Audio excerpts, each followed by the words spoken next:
Hampitomboinao amintsika rehetra mandrakariva ny heriavana ny fahasoavan'ny Tompo. Faly miona amintsika rehetra indray eto amin'ny fotoanany mana isanandro ary manery indrindra mba hitondra fanavaozam-piainana ao antsika fihinanantsika isanandro ny sakafom-panahy dia ny mana isanandro izany. Mazava loatra moa ry havana fa tsy ny mofo ihany ny veloman'ny olona fa ny tena rehetra izay laoky ny vavan'Andriamanitra ary dia isaurantsika ny Tompo ny fananantsika fomba sy fotoana ahazahoana miaraka mihinana izany tenin'Andriamanitra izany. Anio sika dia ny Isaia 40 no vakintsika andininy voalohany ka hatramin'ny andininy fahaenina farany nefa alohany amakitsika izany dia mbola hiaraka misaotran'ny Tompo isika. Misaotranao izay Andriamanitra rainay eo noho ny fitiavanao indray. Vaovao isamaraina aminay koa ny famindramponao. Menao izao fotoana izao izay azonay miaraka miaino ny teninao, miaraka mandinika ny teninao na dia fa efa ho 2 taona sy 700 anie izany izao hoe. Andriamanitra o, mbola manan-kery anefa ary mbola manana mampianarina anay ianao satria ny lanitra sy ny tany tokoa manko no levina fa ny teninao tsy ho levina mandrakizay. Koa ankehitriny ary mitenena indray aminay ry Tompo ao ary aoka ny fananao masina no hanazava aminay ny teninao. Amin'ny anaranao no anaovanay izany vavaka izany. Amen. Isaia mpaminany 40 ny andininy voalohany ka hatramin'ny andininy fahaenina. Vakintsika amin'ny anaran'ny Tompo izany. Tamin'ny taona nankanesany taritana tany Asdoda, raha ny rahiny sarigona mpanjakan'ny Asiria izy ka namela ny Asdoda ary nahafaka azy. Tamin'izany andro izany no nampitondrany Jehova teny any Isaia zanak'i Amoza hoe, andebo rany lamba fisaonanao afaka mivalanao ary esory ny kiraronao hiala amin'ny tongotrao. Dia nanao izany izy ka nandeha tsy ny tafy sady tsy ny kiraro. Ary hoy Jehova, tahaka ny nandehanany Isaia mpanompoko 3 taona sady tsy ny tafy no tsy ny kiraro, mba ho famantarana sy fahagagana ny amin'ny Egipta sy Etiopia, dia ho toy izany no hitondrany mpanjakan'ny Asiria ny Egiptianina ho babo sy ny Etiopianina ho sambotra na tanora na antitra, samy tsy tafy sady tsy kiraro ny tsy sarompe, ary raiky tahotra sy homenatra ny Israely noho ny amin'ny Etiopia fanantenany sy Egipta reharehany. Ary amin'izany andro izany ny mponiny ety amoron-dranomasina dia hanao hoe, he, ty manjolay nantenaintsika sady nandosirantsika ho famonjenantsika ho afaka amin'ny mpanjakan'ny Asiria, aizy tsony re no andosirantsika. Ray masino, manamasinanay amin'ny fahamarinana ny teninao ny fahamarinana.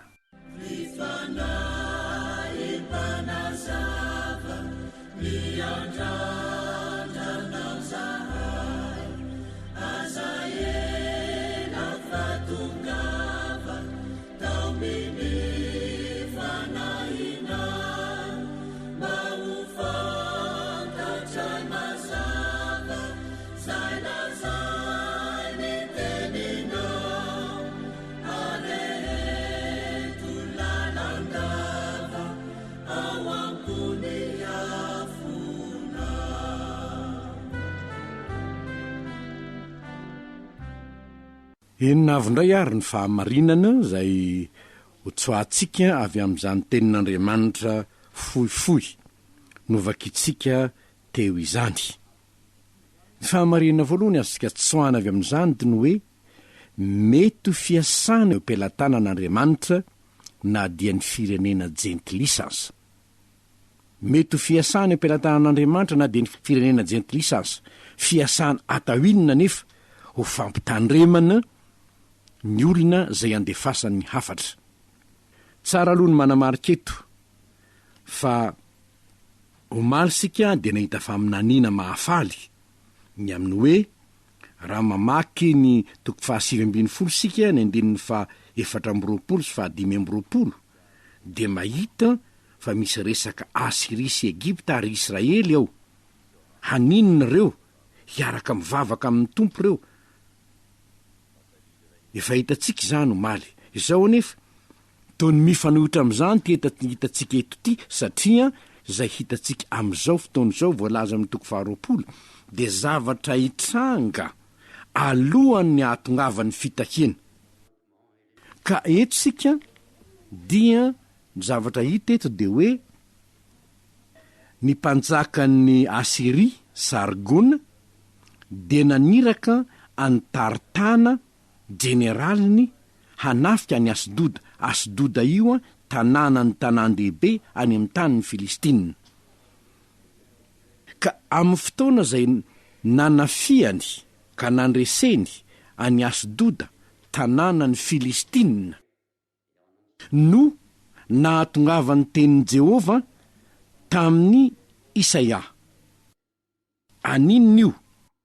Hanao fampisehoana amin'ny itamaso ny zavatra hitranga hanjo any Egipta sy Etiopia. Zay zany no hitantsika eto. Andriamanitra dia hampiasa ny Asiria. Atao inona? Raha hitantsika any amin'ny toko 10:5 sy 9 dia hitantsika fa Andriamanitra mihitsy ny laza hoe izy no mitondra ny tehin'ny fahavoniran'i Jehova, ary izy koa no tsorakazon'i Jehova mba hoentiny hanafay ny firenena zay hiara ny fahatezerany. Ary zany no mahatonga antsika hanatsoaka fahamarinana hoe mety ho fiasana eo am-pelatanan'Andriamanitra na ny firenena jentilisa aza, satria nampiasa ny Asiria ho tsorakazo hamaizana any Egipta sy Etiopia Jehova. Raha izany ary ny fahamarina hitantsika eto dia misy fandinihan-tena tokony hataontsika amin'ny fifandraisantsika amin'ny firenena samihafa. Tokony hametraka fanontaniana ihany sika hoe ho famaizana sa ho famonjena. Ny fifandraisantsika amin'ny firenena samihafa, famaizana sa famonjena. Eto dia hitantsika fa i Asiria dia ho famaizana any Egipta sy Etiopia. Izany no antony nampiasan'Andriamanitra azy. Ho hitantsika manaraka ihany koa anefa raha hita teo amin'ny tantara dia ho famaizana ny Asiria kosa, ho famaizana ny Joda dia Babilôna kosa nampiasain'Andriamanitra ny amin'izany. Ary azon'Andriamanitra ampiasaina ny firenena samihafa hanatanteraka na ho famaizana na ho famonjena ny firenena hafa koa.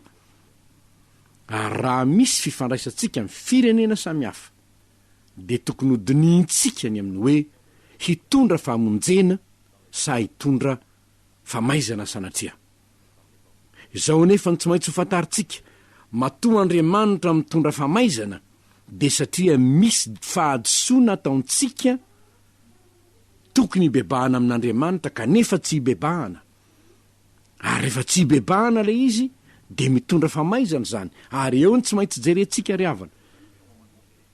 Raha resaka momba ny valala fotsiny ohatra dia mieritreritra ny tena, satria any amin'ny soratra masina any dia misy hoe raha saiky mandany ny tany ny valala.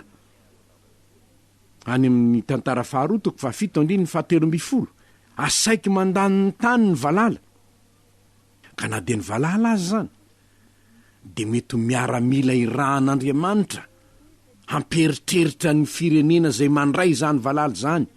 Ataonao inona ty aminay reo miara-milanao reo Andriamanitra? Ataonao inona ty aminay reo? Famaizana anay ve inona ary ny fahotanay? Anjarany tsirairay ny mandiny tenany amin'izany hoe inona ny fahotan'ny fireneko, inona ny fahotako, ary tsy ho an'ny firenena ihany fa ho antsika manokana ihany koa. raha misy zavatra mitrango amin'ny fiainantsika ny fanontaniana voalohany dia ny hoe famaizana sa famonjena, fa mahatonga antsika andiny tena ny zavatra mitrango amin'ny fiainana.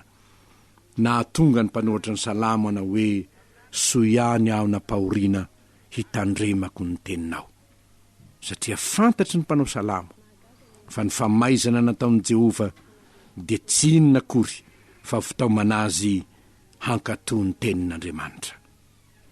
Mety ho fiasana eo am-pelatanan'Andriamanitra ny firenena mba hamerenana antsika ho amin'ny sitrapon'Andriamanitra indrindra firenena tsy azo lavina fa firenena averiky matiny mazana ny hoe efa nanaovan'ny Tompo fanekena ity Madagasikara ity, matoa misy reny hira samihafa ireny, matoa misy ny fitoriana ny filazantsara fa firenena tiany Madagasikara ary efa nanaovana fanekena fa ho azy ty Madagasikara ity.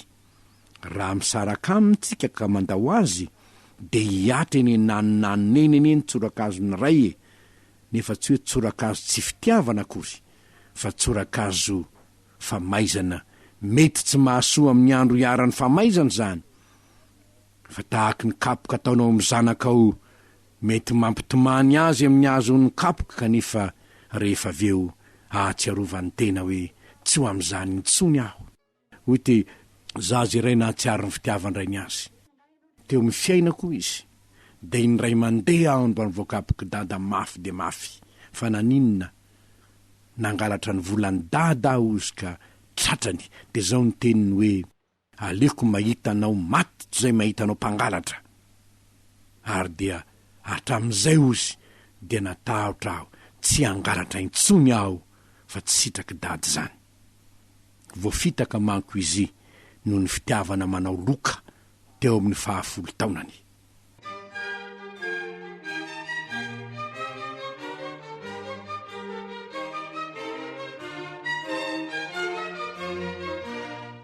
Fahamarinana faharoa, mankatoan'i Jehova ny mpaminany marina na dia sarotra aminy aza zany fankatoavany zany. Mankatoan'i Jehova ny mpaminany marina na dia sarotra aminy aza zany fankatoavany zany. Fa inona nge no hitantsika teto? Mba ho fampitandremana any Etiopia sy Egypta dia zao ny baiko nomen'Andriamanitra any Isaia: esory eo amin'ny valahanao, borahy esory ala teo ny lamba fisaonana eny aminao. Lamba fisaonana manko zay no akanjo fanaovany Isaia. Nahoana mitafy lamba fisaonana mandrakariva izy indrindra mahita ny zavatra mitrango eo amin'ny firenena, ny dity ny vahoaka. Ary iny ihany ny takokenatra eo aminy, iny no akanjony. Dia hoy Andriamanitra hoe esory iny. Dia inona zany sisa? Ny takokenatra kely zany sisa nanaovany Isaia mpaminany. Dia tsy vitan'izany fa iny kiraro iny aminao iny, iny kapanao iny, ao anatin'ny 3 taona ianao mandeha tsy mikiraro. Baiko nataon'Andriamanitra tamin'ny Isaia zany. Sarotra ane zany Tompo, sarotra dia sarotra zany. Dia ianao dia lamba fisaonana iny zany dia inona asa silipo kely fotsiny zany sisa nanaovana, satria nandeha tsy mitafy izy, zany mihitsy ny voalaza teo. Dia nanao zany izy ka nandeha tsy mitafy sady tsy nikiraro. Ary hoy Jehova, tahaka ny nandehanany Isaia mpanompoko 3 taona sady tsy nitafy ny tsy nikiraro, mba ho famantarana sy ho fahagagana amin'ny Egypta sy Etiopia. Sarotra ane zany Tompo, sarotra zany. Kanefa rehefa zany ny tenin'Andriamanitra tsy afaka nandala mpaminany. Ny mpaminany marina dia mankatoa ny tenin'Andriamanitra. Na inona lazain'Andriamanitra hoe ambarao zao, ataovy zao, dia nanao izy. Ry havana tsy mora ny tena mampita ny tenin'Andriamanitra, indrindra amin'ny olona mafy atoka. Nefa dia nanatanteraka izany Isaia mpaminany. Ary ilay tena mpaminany Jesosy Kristy Tompontsika tsy mora ny zavatra tsy maintsy nieretany fa zay nieretany Isaia mpaminany mihoatra lavitra noho izany azy no nieretany Tompo, fa ny Isaia mpaminany nalana ny lamba fisaonana. Neny Jesosy koa naboridany izy, nesoriny nozarainy ny fitafiny, naboridany izy, ary tsy vitan'izany ihany fa ny Isaia mpaminany nandetsy ny kiraro nandritra ny telo taona, fa ny an'i Jesosy nanolotra ny ainy honomboana teo amin'ny haly fijaliana. Ny kapoaka izay nomenina raiko ahy tsy ho sotroiky vaho izy tamin'ny Petera, ny mpaminany marina mankatoy ny tenin'Andriamanitra, na dia miatra amin'ny ainy aza izany, ary tsy marina move izany fa nateto amintsika aza ireo mpitory ny filazantsara marina, miaina tamin'ny fahamarinany tenin'ny filazantsara noho ny fankatoavany tenin'Andriamanitra dia natsangana ny afinanjavidin'ny faravohitra, naranarano ny lefon'ambohipotsy, nazera-tany am-pamarinana ny maro, miatra manaina ny fanarahana ny tenin'Andriamanitra.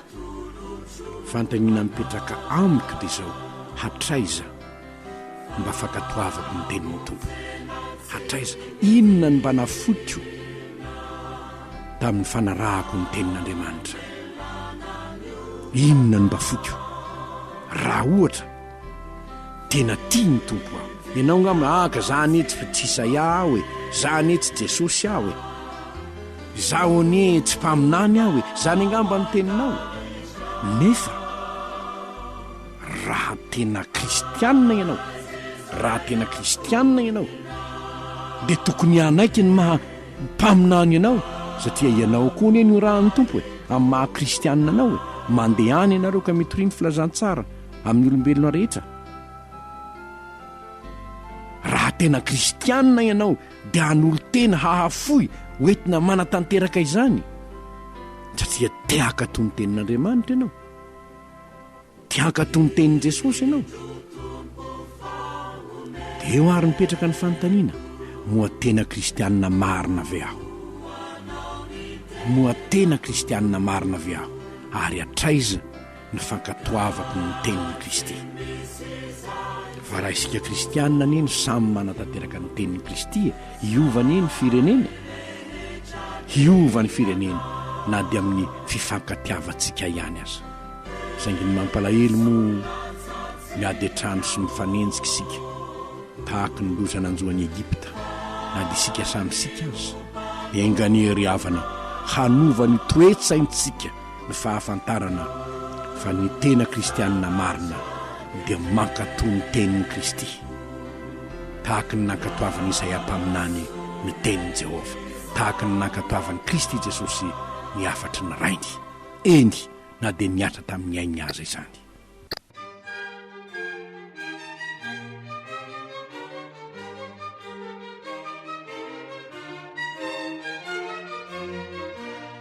Fahamariana fahatelo, ho disy fanantenany Joda miankina amin'ny Egipta sy Etiopia. Ho disy fanantenany Joda miankina amin'ny Egipta sy Etiopia. Izao manko ny zavatra hitantsika eto, raha mahay ny géographie any Moyen-Orient ianao dia hita fa i Asiria dia nandrava any Israely tany avaratra izy loha, dia nandenaka any amin'ny tany amoron-dranomasina izy, ny tanin'ny Filistina zany, namela ny Asidody izy io. Zany hoe niodina izy fa tsy namela vetrany an'i Joda, ary natahotra Joda dia naninona ny lavonjy tany amin'ny Etiopianina sy ny Egiptianina. Ary eo no asehon'Andriamanitra hoe ny Etiopianina sy ny Egiptianina ireo zay antenainao reo ry Joda, izao no hitranga aminy. Zao asehony Isaia mpaminany eto Jerosalema zao, fa Isaia mpaminany manko ao Joda ne izy no naminany, ao Jerosalema izy no mandeha tongotra tsy mikiraro. Dia antaniny olo hoe fa inona ny zavatra mitranga, nahoana ry Isaia no manao an'izao ianao ny dikan'izany. Dia hoy Jehova hoe izao anie no anjoan'ny Etiopia sy Egipta zay antenainao io e, izao ho disy fanantenany ianao, fa ho lasaky babo, ho lasany Asiria reo, mpanjakany Asiria hatonga azo babo ka aza miankina amin'ireo ianao ry Jodo, diso fanantenany ianao. Toa mifanohitra amin'izay nivakitsika toko 720 andininy 425 zany ry havana. Ary fanambarako teny hoe ho fitahiny Asiria, Egypta hiaraka indray reo, satria rehefa miatra Egypta sy Etiopia reo, zay vao atsiaro tenany Egypta sy Etiopia, zay vao tanteraka ty faminaninany amin'ny sisa ity. Fa alohany zany, ianao foana ry Joda te hiankina amin'ireo, fa tsy ireo anie ny tokony fanantenanao ry havana. I Joda neka efa nahafantatra fa Jehova ihany ny fanantenany. Efa fantatry Joda ny Salamo 120 hoe manompo ny masoko amin'ny tendrombohitra aho, avy aiza ny famonjenahy? Famonjenahy dia avy amin'ny Jehova mpanao ny lanitra sy ny tany. Fantany ene zany fa nahoana izy ny tsy mety miankina amin'ny Jehova, na dia efa nahita zao aza eo amin'ny tantarany Israely ny asa mahagaga nataon'Andriamanitra teo amin'ny fireneny, nanomboka hatrany amin'ny tany Egypta zany, ka nandritry ny fotoana ny fandombiasan'ireo mpanjaka samihafa ireo. Ary ny tempolin'i Jerosalema mbola mijoalajoala eo, dia manam-pirofo ny fanatrehan'Andriamanitra azy. Ka nahoana ny mila vonjy any Etiopia, nahoana ny mila vonjy any Egypta, ho disy fanantenany ianao ray zany ho Jehova, fa ho lasaky babo ana Asiria ireo. Ry havana, Andriamanitra dia efa naniraka mpamonjy ho an'izao tontolo izao. Jesosy Tompo io no mpamonjy efa nirahina ho an'izao tontolo izao. Ary io ny antso hoe makanesa ty any fa izano anomenareo fitsaharana, dia averiko indray fa lavin'ny olona ane zany, tsy ekeny ane zany, andosirana ane Jesosy, fa miazakazaka makaiza izy. Na dia eto Madagasikara aza no nahitantsika tao amin'ny vaovao an-tsary, nahitantsika mbola fanompoatsampy goavana indray no atao teto sy teroa. Eny ekena moa fa tsotonga kristianina daholo akory ny olona rehetra. Kanefa na izany aza, ny mampalahelo dia zao ny mahatonga an'ireny olona ireny tsy ho kristianina anie, dia satria na isika kristianina aza mbola manao an'izany, ataony ahoana moa no hiala amin'ireny? Na isika zay fa mahalala hoe fanatitra tao amin'ny demoniany, ny fanatitra taon'ny olona tsisy ery ireny amin'izao taona ny testamenta vaovao zao, rehefa maty tany ambony hazo fijaliana Jesosy, dia ho an'ny demonino anaovan'ny olona andreny, fa tsy ho an'Andriamanitra araka ny heverany azy, tsy ho an'ny zanahary Andriamanitsika araka ny fiheverany azy. Kanefa zao tsy hazava saina anie izy, raha isika kristianina aza mbola makany, raha isika aza mbola manaiky zany, dia osa tahoana fa asarotra be amin'ny fitondrana ny tahaka an'izao hoe izary no arovanao hoe ny tenin'ny Jesosy Tompo ve no akatoavinao, sa ny tenin'ny jentilisa? Anjaranao misafidy amin'izany. Fa raha Jehova no Andriamanitra manara azy, raha bala no Andriamanitra manara azy, raha kristianina ianao, nao kare aza ny fiarovan-tseza na ny fitiavam-boninahitra no anitsaky tsahana indray ny tenin'ny Kristy, fa tsy mahasoa anao zany, ary tsy mahasoa ny firenentsika koa, satria ho disy fanantenany Joda raha miankina amin'ny Etiopia sy Egypta izy, fa tsy anakery hahavonjy azy ireo. Jehova ihany no afaka mamonjy azy. Engany ry havana, engany ka tsisy amintsika kristianina na dia iray azy no ilavonjy ivelan'i Jesosy aloha. Ain'Andriamanitra ataony mampiasa ny hafa, fa any aminy aloha ny famonjenantsika. Manombo ny masoko amin'ny tendrombohitra, avy aiza ny famonjenahy? Ny famonjenahy avy amin'ny Jehova mpanao ny lanitra sy ny tany ihany. Ao amin'ny Kristy ihany ny famonjena, ary izy no nilaza hoe izy ihany anie ny lalina sy famarena ary fiainany. Izy raha teo no ilay mpamonjy ny ray ny ray, tsy ho any amin'ny hery hafa na isika, na hitoky amin'ny hery hafa, fa hitoky amin'ilay andrina ny fiadanana, ilay mpanjaka ny fiadanana, ilay manana ny fahefana rehetra ny an-danitra sy aty an-tany, ilay mampiasa ny fireneny samihafa mba azahoana mamonjy ny olony amin'ny fotoanany. Dia ho azy eny ny voninahitra satria hankatoy ny teniny mihoatra ny teny hafa rehetra ny kristianina eto Madagasikara. Mivavaka isika. Andriamanitra ray zanaka fanahy masinao misotranao zahay no ny fankoramponao sy ny fitiavanao. Nahatraranay izao fotoana izao. Nahazonay ny aino izany teninao izany. Manam-porofo aminay fa afaka mampiasa ny firenentsamihafa ianao mba ho famonjena nefa koa famaizana raha ilaina zany. Ianao ny mahalalany amin'izany ireo ka manaiky izay tianao tanterahina, izay programa ampiaina no manina ho an'ny Madagasikara ho tanteraka ane izany. Kanefa raha eo ampio zahay mba hankatoy ny teninao ambony ny tenin'olombelona rehetra, na izy na iza izy. Raha teny mifanohitra amin'ny teninao dia ho sahina iatao Tompo ny hankatoanao tahaka ny nakatoavan'i Isaia mpaminany ianao, tahaka ny nakatoavan'i Jesosy zanakao anao, tahaka ny nakatoavan'ireo maritora razana ianao, mba ho tahaka izany koa ny fitiavanay hankatoy ny teninao. Amin'ny anaranao Jesosy io nanaovanay izany vavaka izany. Amen.